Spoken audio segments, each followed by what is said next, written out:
Hey Raghunath, tell everyone about our Patreon community. Sure, Kaustubha. The Wisdom of the Sages Patreon community is an incredible online yoga resource. If you like the type of yoga wisdom and culture we share on the show, then our Patreon community is a great next step. This is a listener-supported podcast, and any level of sponsorship will unlock a wide range of live and archived classes, talks, and even workshops. Raghunath teaches, I teach, and we have a host of other excellent teachers on topics ranging from yoga philosophy, asana classes, storytelling, Ayurveda, kirtan, cooking, meditation, and a lot more. We even have an incredible online Bhakti 12-step recovery group. So if you want to check it out, go to patreon.com/wisdom of the sages. All right, let's get it on. Om Namo Bhagavate Vasudevaya. Om Namo Bhagavate Vasudevaya. Om Namo Bhagavate Vasudevaya.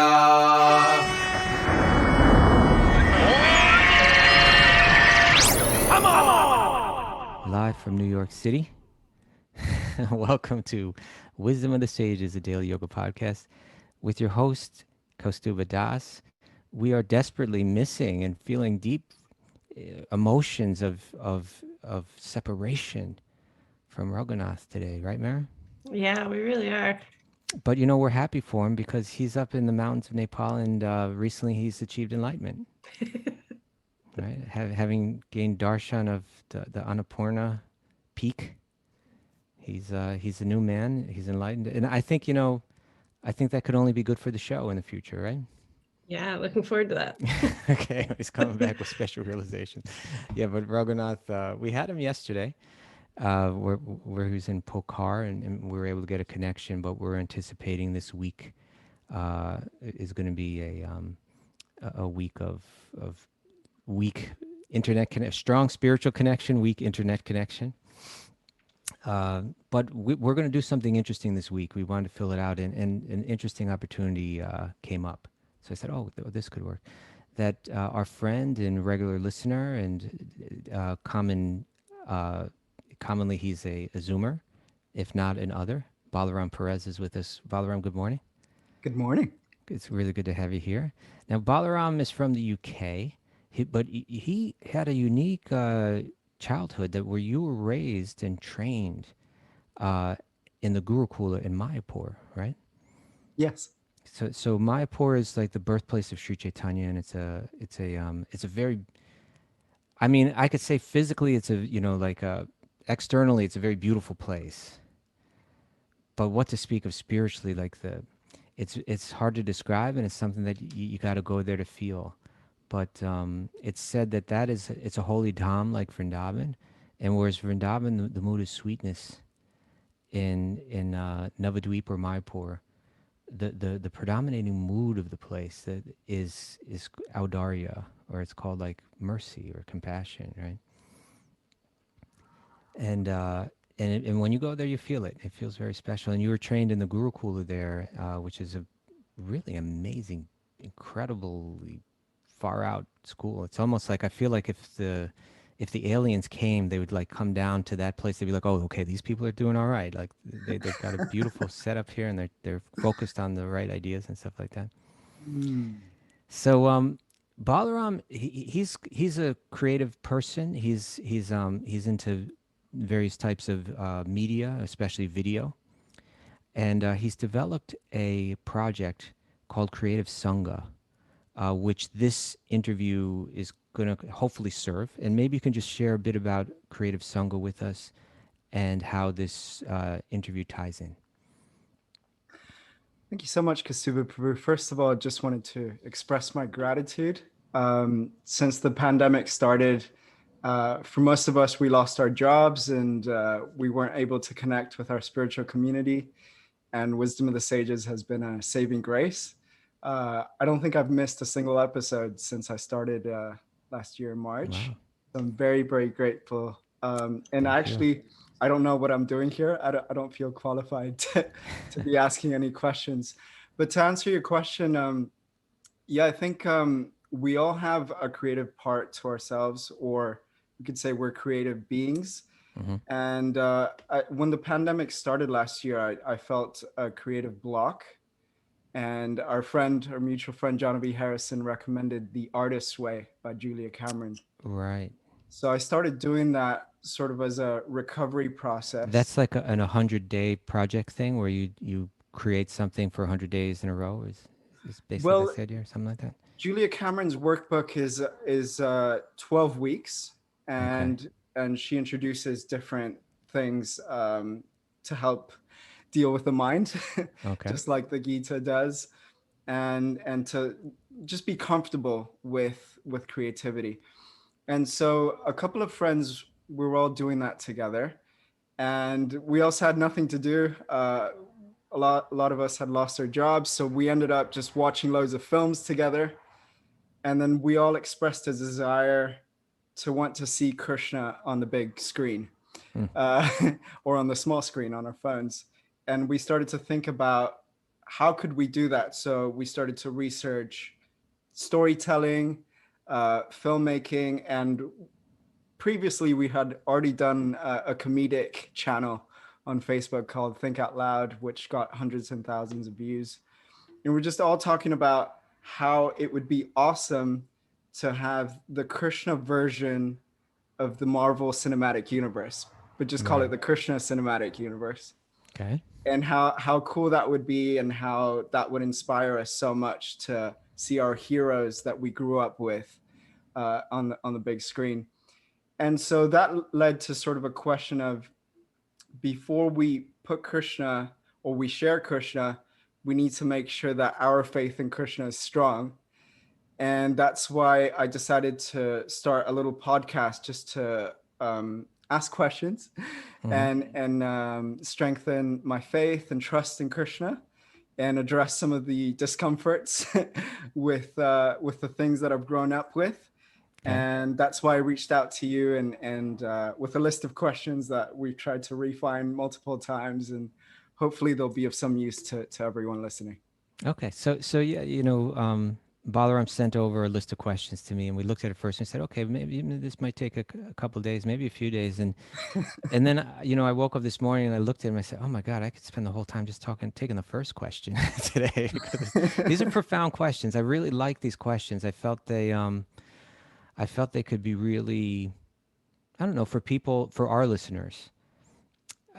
I think they're just kind of somehow there's something essential about the questions. So I don't know. I'm looking forward to getting into them. I hope I hope by the blessings of everyone I can share something that might be helpful. But I'm ready to get into it if you are.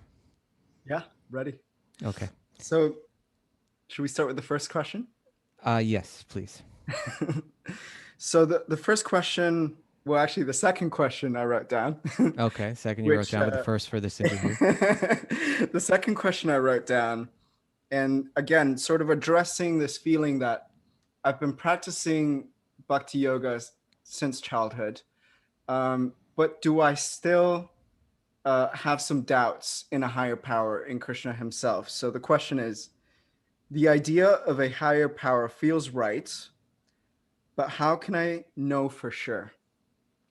Oh, how can you know for sure? Okay. Did you send me that question? Because that sounds new to me. But maybe I didn't see your latest. That was the little tweak. Okay, well, great. Well, that's the harder part of the question, but we can get there.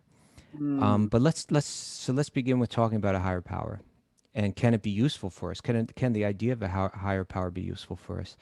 mm, And I thought, when I thought about that question, the first thing that came to my mind, can can awareness of a higher power be useful for us? It's a term I think people throw around a little bit vaguely when we say higher power, which is okay, you know.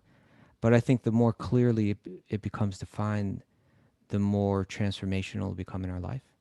Now we see, like for instance, we have our own Bhakti recovery group um, with Wisdom of the Sages, and which is kind of based off the 12 steps that were originally developed for AA, for Alcoholics Anonymous.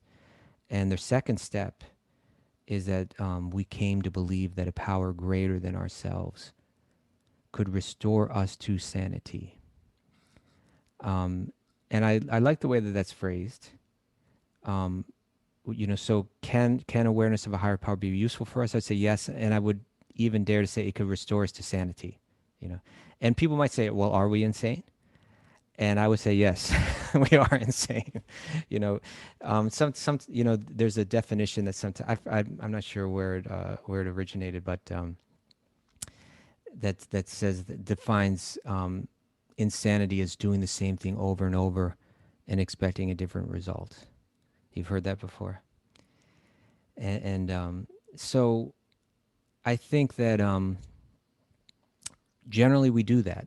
If we look around, if we look at our own um, actions in this world, our own endeavors in this world, or if we look around at others, generally we see that we all share something in common.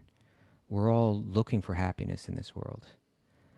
And we're doing more or less the same things over and over again.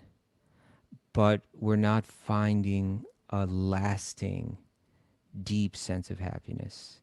As a matter of fact, commonly, if we're really observant, we'll find that our endeavors for happiness lead to misery. We might find, and I don't mean to be too dark on this Monday morning,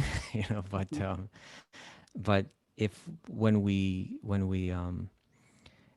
when we're really thoughtful, we see that we may get temporary experiences of pleasure in life, but commonly a deeper happiness, or I'm sorry, a deeper happiness is kind of elusive. Or even when we're in times of relative peace or happiness, there's something underlying which is dissatisfying. And gradually those things or even those people that our happiness is dependent on, we lose, and which brings misery. So I thought of this story, that illustrates how we do the same things over and over again, and we expect a different result, and how it relates to higher power. And this is a story we've shared before on the podcast. And actually, you know what, Balaram, this story takes place in Mayapur. So, Looking r- forward to it. yeah, we're right in the same, within, uh, so many feet of where you were schooled there. But in the early days, Mayapur, this holy birthplace of Sri Chaitanya, the great figure in the history of Bhakti Yoga, Srila Prabhupada, he went there and established what now is turning into like a spiritual city practically. But when he first went there, it was just rice fields, just empty paddy fields. But they built one building. The first building they built was called the Lotus Building, which had the temple in the bottom floor, and then rooms, going up a few flights. And that I like that building. There's something nice about the architecture there, Mm. uh, and the rooms have the rooms are kind of the building is designed where it's like a veranda going around the entire. It's a rectangular building, and there's a veranda going around the entire outside of it, and then the rooms have doors on either side where you can go out onto the veranda. So Srila Prabhupada lived there, and you could still visit the rooms where he stayed. And in the afternoon, he would go out on the veranda, and he would receive a massage. And that massage, Srila Prabhupada, he knew what he was doing because he was in his mid 70s at the time, but he was traveling around the world constantly, running a global organization with people that were kind of new to the whole thing, you know, um, and waking up at midnight, every night to write his books for hours when everyone else was sleeping, and then going on with a day of like, incredibly packed day of service every day. And when you're that age, you can't do like a lot of the exercise that younger people can do, but what you can do is massage. And so that massage really helps keep the whole channels of the body, like kind of flowing smooth and keep you healthy and alert and clear minded. And so Srila Prabhupada daily, he would have this massage. And it was kind of like an important aspect of self care, that would give him the power to do the amazing level of service that he was doing. So it was like an important time. It wasn't just relaxation, but it was like kind of like a rejuvenation that he would do it. And so while he was one day while he was there on the veranda and his servant was massaging him, there was a bird, a little bird, that was trying to build a nest in the wall that was right near Srila Prabhupada's head. And in its endeavors to build that nest, it was making a lot of noise. And so Srila Prabhupada was like, could you please just, like ask the bird to move on, right? So his servant, kind of, you know, shooed the bird away and continued with the massage.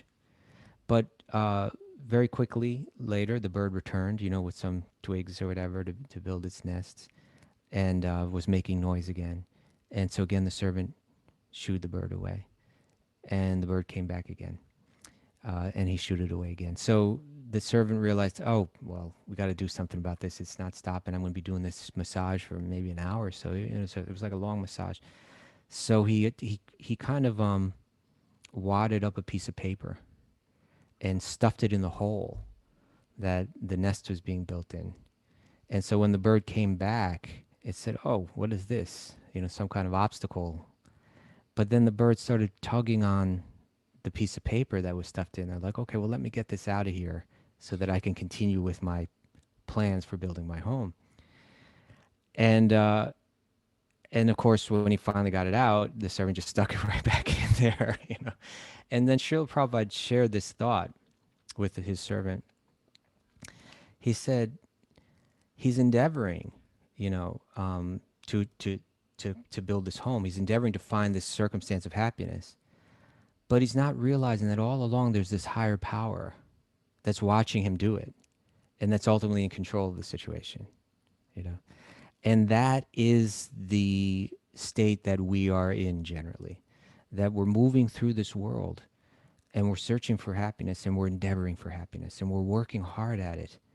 But what the yogis say, and for instance, what the Bhagavad-gita will illustrate, and I would like to spend some time today looking into the teachings of the Gita, particularly the 13th chapter. But what these books are saying is that we're like that bird. We're moving through this world. We're working hard. We're endeavoring. We're putting in the effort to try to create a circumstance of happiness. But what we don't realize is there are higher powers there. You can say a higher power or higher powers. And in the Vedic, teachings or Bhagavatam teachings, it basically describes there's the highest power, and then there are higher powers that are empowered by that highest power, right? And we can talk about that too. But there's higher powers that are operating that we are as unaware of as that bird appeared to be unaware of, right?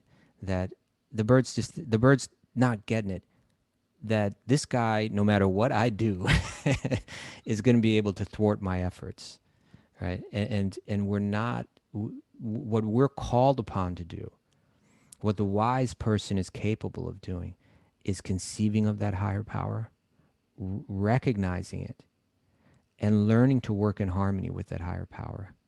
And our real happiness will be elusive until we kind of until we recognize that and learn to work with it. So which brings me to another analogy. And again, this is an analogy that we share these same things on the show from time to time. I mean, today is what, Mara, what episode is today? 411. So we're on 411. So we're going to repeat things sometimes, but actually, repetition is good for for learning. So let me share another analogy. You ready, Balaram? Go for it. Okay. So this one is, I feel like the child-parent analogies are really helpful for understanding yoga and understanding bhakti and philosophy in general, theology. But let's say that there's some parents, and they have a young child, and that child, unfortunately, its behavior, leaves room for a lot of improvement. Let's say that this child is very spoiled, and so let's say that the parents and the child, they're watching television together. and the child says, there's a show that I want to watch right now. And so, wanting their child to be happy, the parents say, okay, if that's what you'd like to watch, we'll watch that. Now, the parents don't really have a particular interest in this show, but they're allowing the child to watch it for the child's pleasure. So they watch that television show, and a half hour later, the show's done. And then the child says, well, there's another show I want to watch. And the parents say, okay, if that's what you want to do, we can watch another show that you want to see.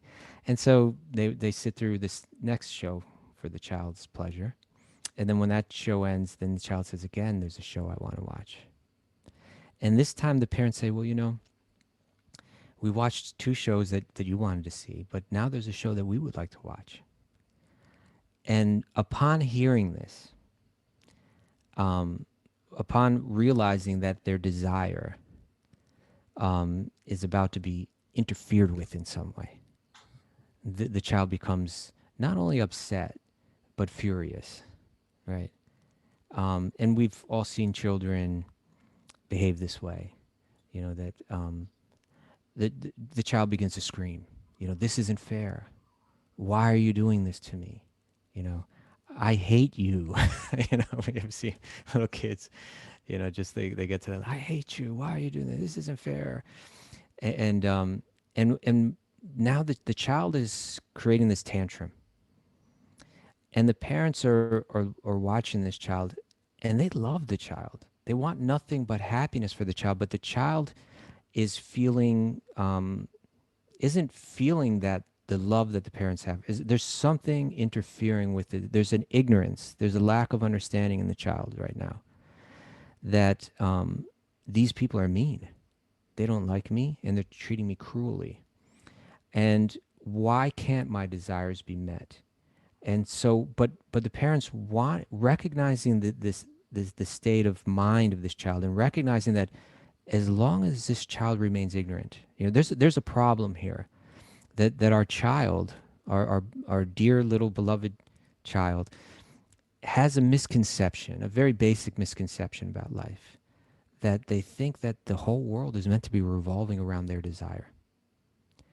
And it's so deeply instilled in them. This ignorance of how the world works is so deep that when something doesn't go exactly, even when like things went their way for quite some time, right? First show, second show. But as soon as their desires were not met, there was a level of disappointment and even rage. And the parents are recognizing that this needs to be cleared up, or a child will never be happy. So out of love, right, the motivation is to help the child. The motivation is to help the child find happiness. The parents come forward with a punishment. And the punishment is, dear one, unless you can come to recognize, the need to share, and the ability to cooperate with others, and the insight in life that the world doesn't always move around exactly what I want to happen, and I need to learn to accept that. Until you can get some, you need to understand this. And if you continue to behave the way that you're behaving, then we're going to have to say that you're not allowed to watch television at all for the next month, right? And that'll be your punishment hopefully that'll help you think about this and contemplate this. And well, when the child hears this, they really become upset, right? How could you do this to me? I hate you. This isn't fair. On and on. In any case, the parents have to inflict that punishment, let's say. Now the child has some time to think now. And let's say that the intended purpose of this punishment, it begins to work. The child begins to say, I recognize something is important here, that in my world, there's a higher power, right? And that when I endeavor on my own, without recognition of that higher power, I suffer. Because there are laws that are dictated by that higher power, that even when I don't recognize them, they're inflicted on me. and there's nothing I can do about it. And I find that when I operate in harmony with the higher power and I recognize the laws of the higher power, well, then I'm actually much happier. I can watch television. I can do the things I want to do. So, in this analogy, first of all, there's a deeper sense to this analogy that what's happening is that the child's beginning to not only that child, the first stage is to recognize the higher power. And the second stage is to look at the laws of the higher power and try to understand not only how they work, but why they work. Right? I get it. If I'm blowing up into tantrums over little things that are unreasonable, that I'm going to have to bear the punishment of the higher power. That's the what. But what about the why? But why? Why do my parents, inflict this punishment on me? And with greater time and with greater thought and greater maturity, the child may begin to realize that the reason that the higher power subjects me to these laws is because they care about me. And what I saw as originally I saw the punishment as like some kind of cruelty. Gradually I began to realize that it was an act of love. And when I began to realize that, I started behaving around the home not only in accordance with the law, because if I don't act according to the law, I suffer, but I began to appreciate the higher power. I began to appreciate my parents and the love they were sharing. And I began to behave well, not just so that I could get what I want, but I began to behave well out of love. So that's the point that the parents want the child to come to, that we have love for you and we want you to feel that love and we want you to experience that love. In the past, you didn't experience that love. Even when we're acting out of love, sometimes even you're misinterpreting it as cruelty or as hatred for you, but it was nothing but our love for you. The child didn't have the perception, couldn't understand it. But now the ignorance of the child has been dealt with. That ignorance is no longer there. And now the child, there's no impediment. There's nothing blocking the flow of love from parent to child, and now from child to parent. And now that child is situated well where they can actually experience happiness. Okay? So now, in this analogy, what is that punishment? The punishment is the law of karma, right? If we look at, what is it in this world that causes us to suffer? We could say that there's a couple things that are programmed into this world that when we bump up against them, we feel pain. And we could call those two things the law of karma and the influence or the power of time, right?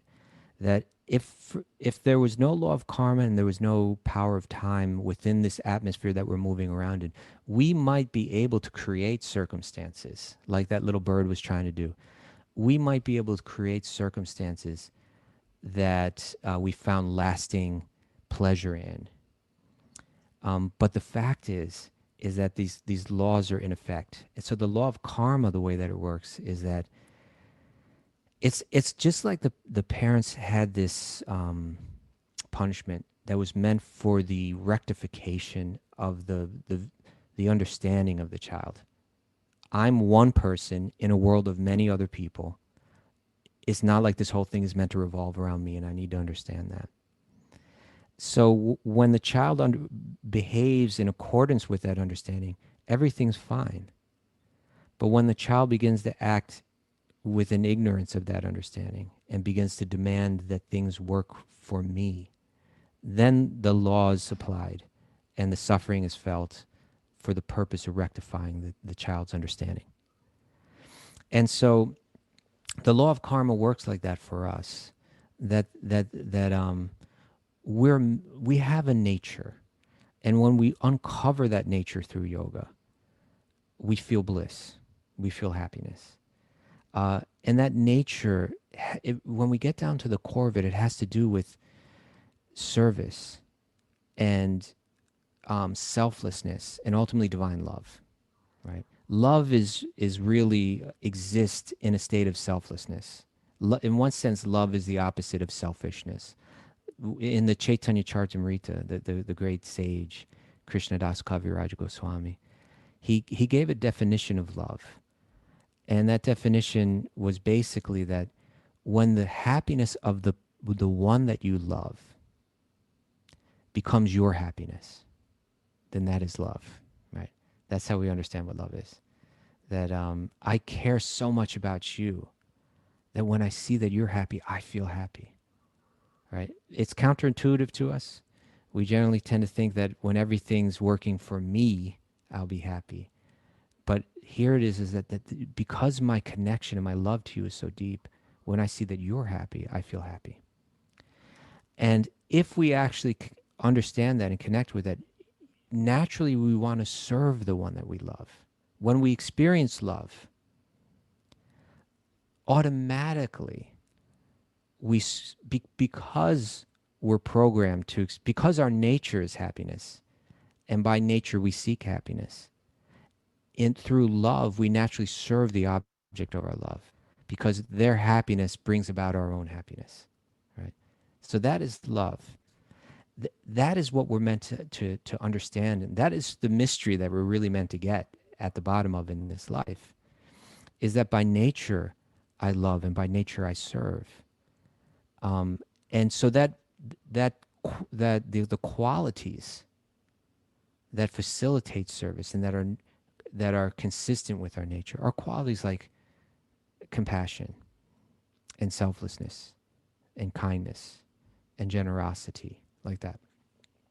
The law of karma works in such a way where, just like a parent will reward the good behavior and punish the bad behavior of the child, the law of karma is working to reward us when we act with compassion, when we act with kindness, when we act with generosity, when we act selflessly.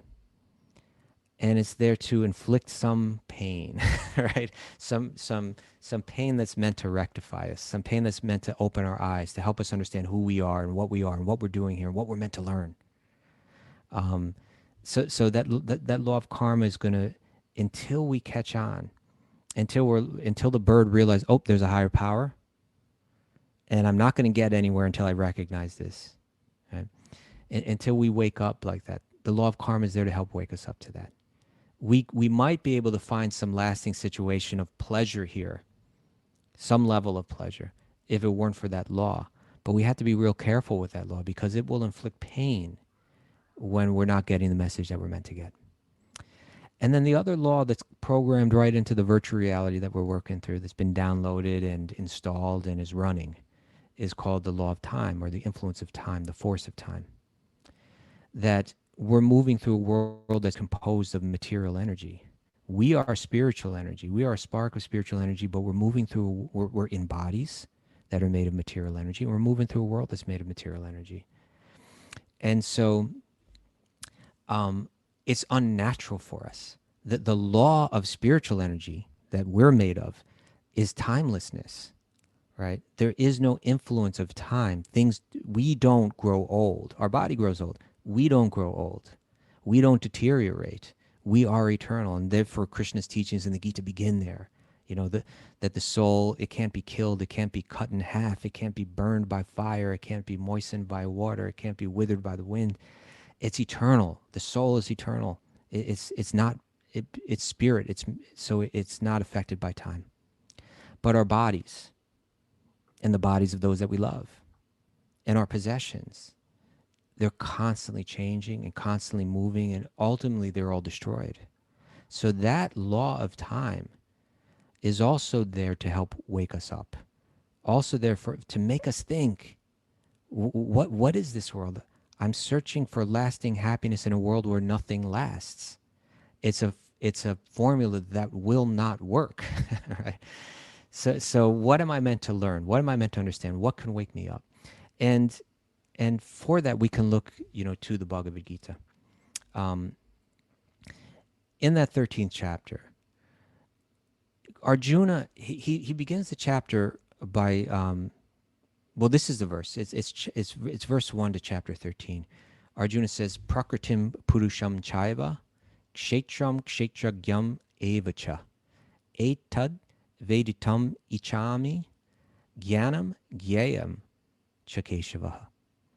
That he says, Arjuna says, Dear Krishna, I wish to know about Prakriti and Purusha. I wish to know about the material energy and the spiritual energy, right?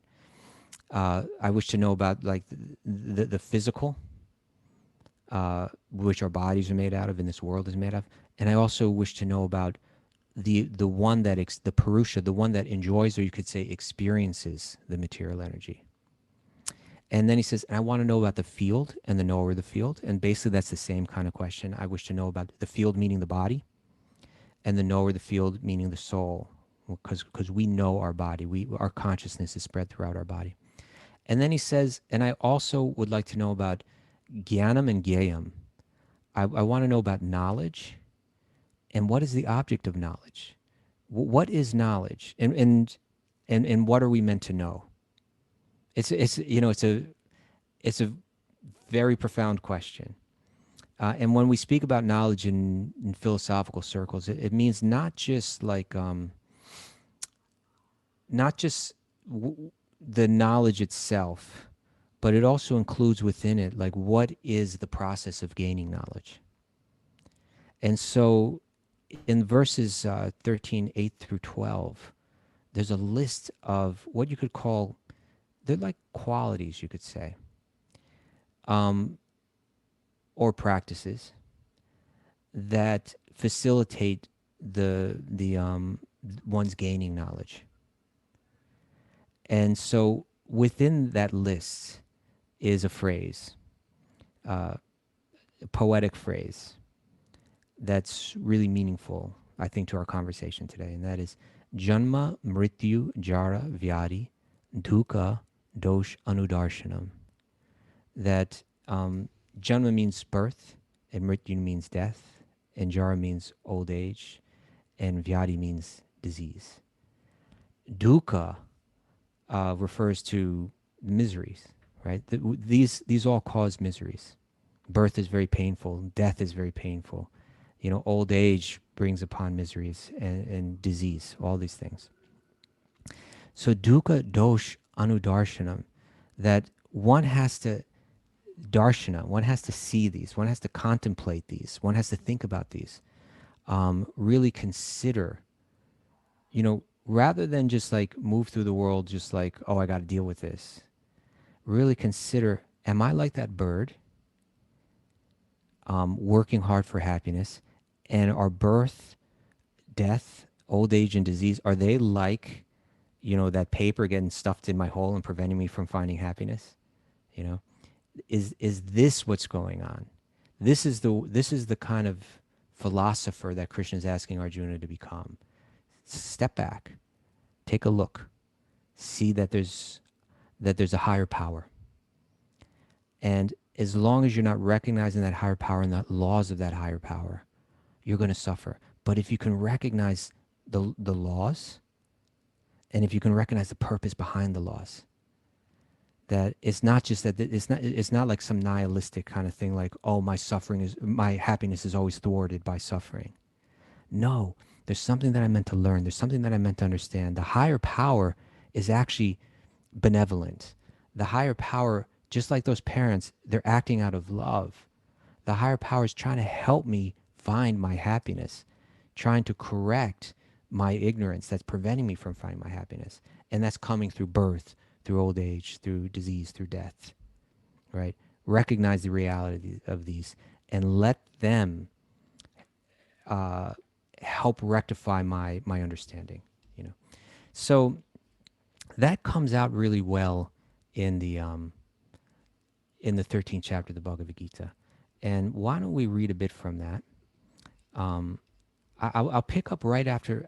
Maybe I'll just read quickly through those texts 8 through 12, which described, again, these are Ramanujacharya. I had some notes written down on this, but he described this list as He says these are the modifications of the kshetra, the modifications of the field, the modifications of the material energy that are meant to be cultivated, for they facilitate knowledge of the self, right? They facilitate my understanding who I am and what is my circumstance.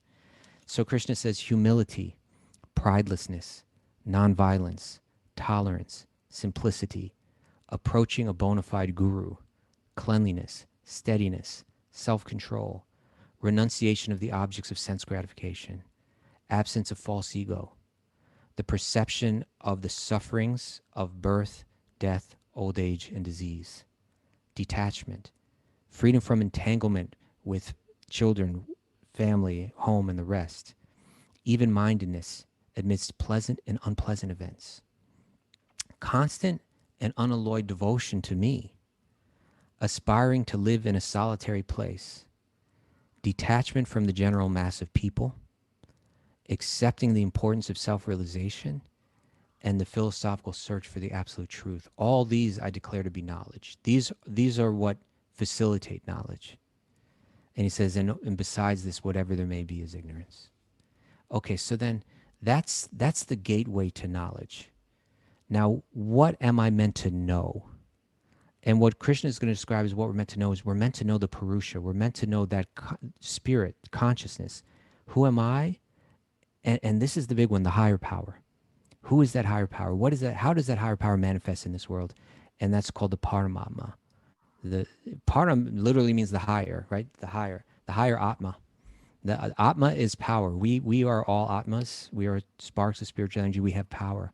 But Param Atma is the higher power, right? The Param Ishvara, the higher controller. So here's what Krishna says, beginning with text 13, in chapter 13. He says, I shall now explain the knowable, right? Again, now by knowable, we're talking about spirit, especially the Paramatma, knowing which you will taste the eternal, Brahman, the spirit, beginningless and subordinate to me, lies beyond the cause and effects of this material world. Right? So you're going to understand the higher power and the energies of the higher power. When you get this, when you recognize the higher power, you're going to come to this level of Brahman realization. You're going to understand what's working behind everything, how everything works. Now he's talking about the Paramatma here. He says, everywhere are his hands and legs, his eyes, heads, and faces, and he has ears everywhere. In this way, the super soul, the Paramatma, pervades everything. In other words, the awareness and the power of God.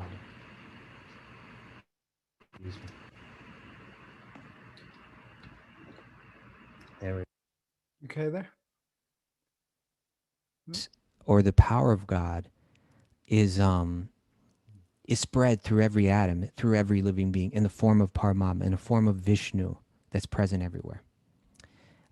He goes on to say, the Paramatma, the super soul, is the original source of the senses, yet he is without senses. That means he's the source of our equipment to perceive this world, but he's not stuck with this crummy equipment that we have, right? So the super soul is the original source of all senses, yet he is without senses. He is unattached, although he is the maintainer of all beings. He transcends the modes of nature, and yet at the same time, he's the master of the modes of nature. So the modes of the nature are another program within the material world that we're walking, right? Another plugged in, installed, that wherever we go, every object is radiating a certain influence on us that's either going to be helpful for our realization or problematic for our realization. So he's provided the entire realm in which we're working, but he's beyond it as the creator of it. Text 16, the supreme truth, this Paramatma, exists outside and inside of all living beings, the moving and the non-moving, right? Like the humans and the animals who move, as well as the plants, which are generally stationary. Although he is the maintainer of every living entity, it is to be understood that he devours and develops all. So he's the parent, he's the higher power. He maintains us all, and at the same time, the material energy is constantly shifting by his power. He is the source of light in all luminous objects. He is beyond the darkness of matter and is unmanifested. He is knowledge. He is the object of knowledge. He is the goal of knowledge. He is situated in everyone's heart, right? So it's saying that there is a higher power, there is a controller that's created the atmosphere in which we're working, just as the parents create a home for the child and then create the rules within the home. That the Paramatma has created our bodies, given us our senses, created the external world as well. We're moving around in it, and he's beyond it all along. But he's also situated within the heart of everyone. He's right there with us. Just as the parent is always there for the child, the Paramatma is always there with the Atma, with the soul. Thus, the field of activities, the body, knowledge, and the knowable have been summarily described by me. Only my devotees can understand this thoroughly and thus attain to my nature. And that's a verse that we could talk about a lot, because what it's doing there is he's saying that all the other, he says, Mad Bhakta, my devotee can understand this. He doesn't say the Jnani yogi can understand this. He doesn't say the Karma yogi can understand this. He doesn't say the Ashtanga yogi. He says only my bhaktas can thoroughly understand this, right? Other yogis may understand, get Brahman realization or realization of Paramatma to a certain degree, but to understand how that divine parent, the Parameshvara, who's behind it all, Sri Krishna, how Sri Krishna is behind it and his motive and why, only his devotees can understand that thoroughly. Okay. Then he says, text 20, material nature, the world that we're moving through, and the living entities should be understood to be beginningless. Their transformations and the modes of matter are products of material nature. So this world has always existed. It's always shifting, and we have always existed. He says nature, again, the material energy, is said to be the cause of all material causes and effects, whereas the living entity is the cause of the various sufferings and enjoyments of this world. What that verse is saying is that we might complain like an ignorant child. Why is this happening to me? Why have you created a circumstance by which I'm suffering? But what this is saying is that no, actually the living entity is the cause of the various sufferings and enjoyments. Just like it's like, no, we didn't ask you to blow into a fit. And when we said we're going to watch another show now, that was you. You made a decision. You made a decision to misbehave, and you're operating in a world where there are consequences for that. So your own happiness, your own distress, you're causing that yourself. And then it says, text 22, the living entity in the material nature thus follows the ways of life, enjoying the three modes of nature. It means, in other words, we're moving through this world trying to enjoy it. This is due to their association with that material nature. Thus, they meet with good and evil. Let's say it like this. Thus, they meet with happiness and distress among various species. Right? Because we haven't identified the higher power, because we haven't even recognized our own spiritual nature, which is an aspect or a part of that higher power, we identify the material energy as the world of our enjoyment. And we go, due to the law of karma, we go through different species, right? We have pleasant experiences, and we have unpleasant experiences. Now, that's not natural for us. Our nature is bliss, constant. But because we've misidentified with ourselves, we've failed to recognize the higher power and how the higher power's energy is working and what the purpose of it all is. We think the purpose of this world is my enjoyment. Really, the purpose and how it's working and why it's working is for our enlightenment, right? When we're enlightened, we realize enjoyment is my nature. But we're pursuing happiness through the material energy. And because of that, we're accepting the reactions to our activities, and we're going through different species, and that's called karma. Okay, but he says, but yet in this body, now he's going to talk about the higher power, there is another. So I'm a spark of spiritual energy. My consciousness is spread throughout my body, but yet in this body there's another, a transcendental enjoyer, who is the Lord, the supreme proprietor, who exists as the overseer and the permitter, and who is known as the Paramatma, the super soul.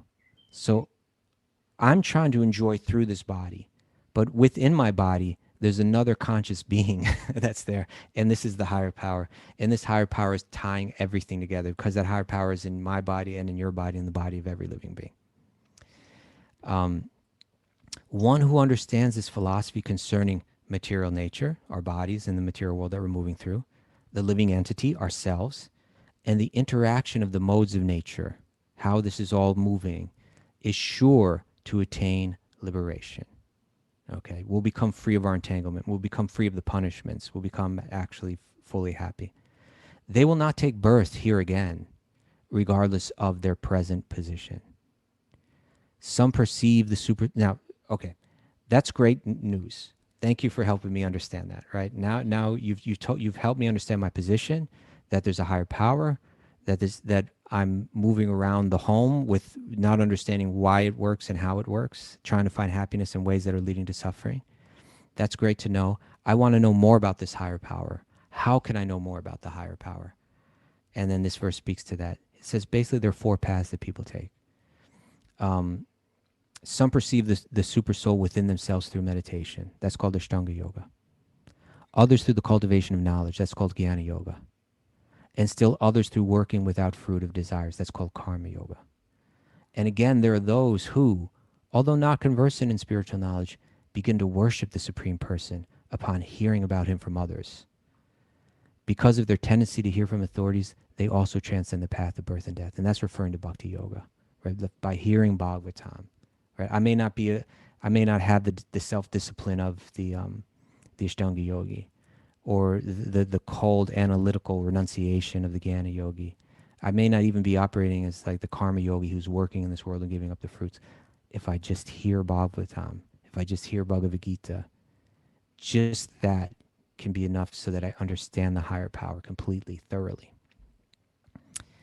And he says, O Arjuna, know that whatever you see in existence, both the moving and the non-moving, the animals and the humans and the plants, is only a combination of the field of activities and the knower of the field.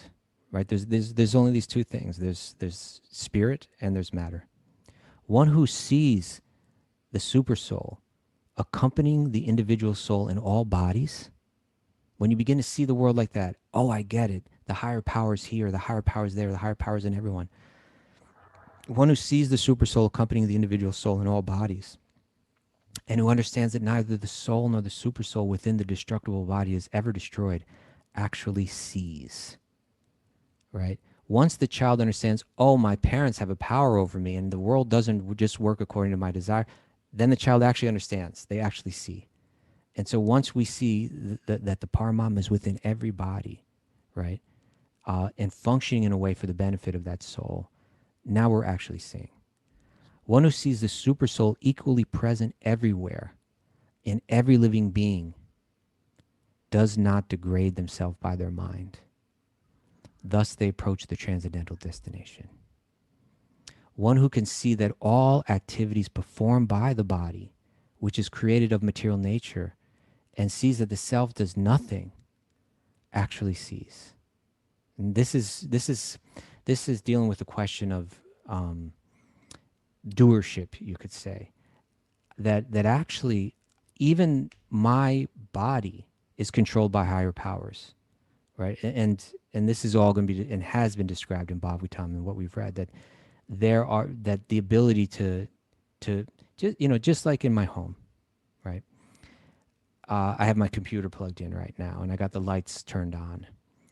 And if I were to think that I'm the cause of this, how did that light get here? I'm the cause. I flipped on the light switch. Well, that's just that. Actually, there's a department of energy that's providing the electricity that's lighting my house. And I'm dependent on that department. And there's somebody in charge of that department. And when I turn on the water in my home, right? How did you get water? I went and got it. No, you didn't go get it. Someone provided that water. There was a conscious person somewhere in New York City right now that's responsible for making sure that water is like coming into my home. And that's the person that's really making it happen, right? So the wise person is recognized. Even my ability to see, that's the lighting department, right? My ability to hear, the sound department, the ability to move my body. All of these things, they're being carried out by the material energy, which is being run by different department heads. That's how it's described. And all I'm doing, this little spark, is desiring, right? So one who can see that all activities see that all activities are performed by the body, by the material energy, which is created of material nature, and sees that the self does nothing, right? I don't turn on the lights. The lights are turned on by the power department. They actually see.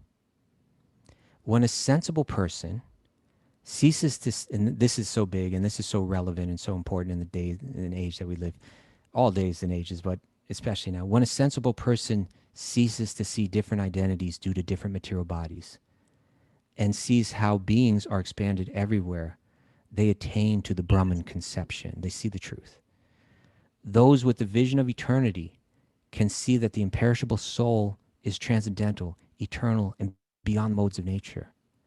Despite contact with the material body, O Arjuna, the soul neither does anything nor is entangled. And then he uses an analogy. He says, the sky, due to its subtle nature, does not mix with anything, although it is all pervading. In other words, when we say sky, let's talk about like the element of space. And within space, so many things may happen within space, but space never changes.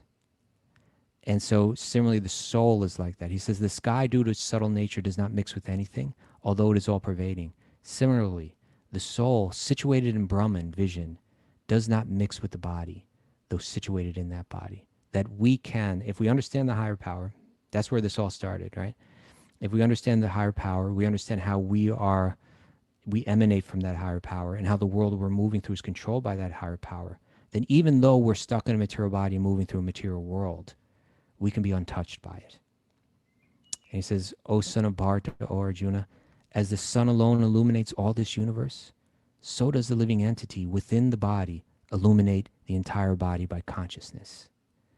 Those who see with the eyes of knowledge, the Jnana Chakshusa, the difference between the body and the knower of the body, and can also understand the process of liberation from bondage and material nature, they attain to the supreme goal.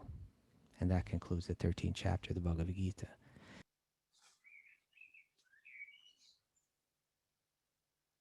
Oh, I think you're on mute, Oh, Kaustubha. I'm sorry. So the original question had to do with the higher power. Can a knowledge or an understanding of the higher power be useful for us? And what the Bhagavad Gita is saying is, yes, actually, that is the key. That's the key to finding your lasting happiness, which is really what everyone is pursuing in this world. We are like that bird,